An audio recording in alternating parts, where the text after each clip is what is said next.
অস্ত্র মামলায় শীর্ষ সন্ত্রাসী সুব্রত বাইনকে ৮ দিনের রিমান্ড দিয়েছে আদালত।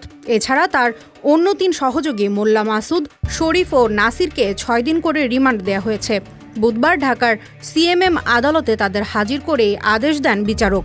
আদালতে আসামি পক্ষের আইনজীবী আসামিদের নির্দোষ দাবি করে জামিন আবেদন করেন। তিনি গ্রেফতারের সঙ্গে আসামিদের কাছে পাওয়া অস্ত্রের উৎস ও উদ্দেশ্য খতিয়ে দেখার স্বার্থে রিমান্ড আদেশ দেওয়া হয়। ইন্টারপোলের মোস্ট ওয়ান্টেড তালিকায় আছেন সুব্রত বাইন। মঙ্গলবার কুষ্টিয়ার একটি বাড়ি থেকে এদের গ্রেফতার করে সেনাবাহিনী। আজকে বিজ্ঞ সিএমএম আদালতে আপনারা জানেন যে বাংলাদেশের আলোচিত দুইজন শীর্ষ সন্ত্রাসী সুব্রত বাইন এবং মোল্লা মাসুদ এবং তাদের সহযোগী এস শরীফ এবং আরাফাত ইবনে নাসির, এই 4 জনকে হাতিরঝিল একটি অস্ত্র মামলায় গ্রেপ্তার করে তদন্তকারী কর্মকর্তা তাদেরকে বিজ্ঞ আদালতে উপস্থাপন করে 10 দিনের রিমান্ড প্রার্থনা করেন।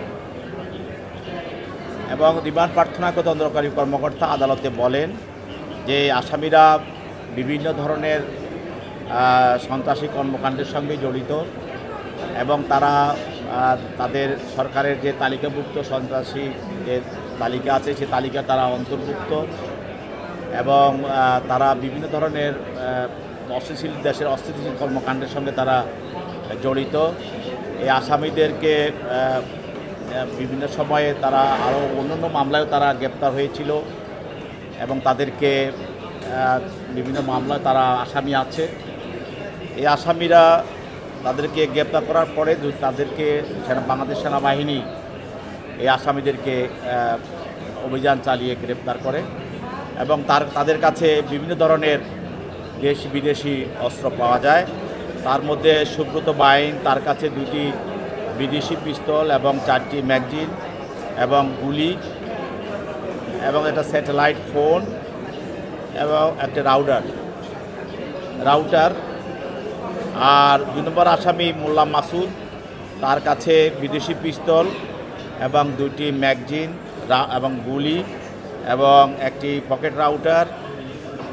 এবং 3 নম্বর আসামি এস শরীফ, তার কাছেও বিদেশি পিস্তল এবং আরাফত নাসির, তার কাছেও একটি বিদেশি পিস্তল এবং ম্যাগজিন এবং গুলি ইত্যাদি পাওয়া যায় এবং এগুলি জব্দ করা হয় তাদের থেকে এবং সে মূল্যে জব্দ তালিকা প্রস্তুত করা হয় এবং এই অস্ত্রগুলো তাদের কাছে পাওয়া যায়। অস্ত্রটি তারা কীভাবে এই অস্ত্রগুলো করতে সংগ্রহ করেছে এবং কিভাবে ব্যবহার করেছে এবং এটা উৎস কোথায় এবং তারা আরও অন্যান্য যে মামলার সঙ্গে তারা জড়িত এবং বিভিন্ন হত্যাকাণ্ডের সঙ্গে জড়িত, সেই হত্যাকাণ্ড এবং বিভিন্ন মামলার সঙ্গে এই অস্ত্রগুলো কিভাবে ব্যবহৃত হয়েছে, কীভাবে হয়েছে কিনা সেই বিষয়গুলো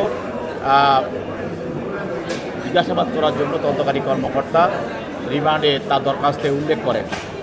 তার পক্ষে তার আইনজীবী ছিল সুব্রত বাইনের পক্ষে, তারাও তার রিমান্ড বাতিলপূর্বক জামিনের প্রার্থনা করেছেন।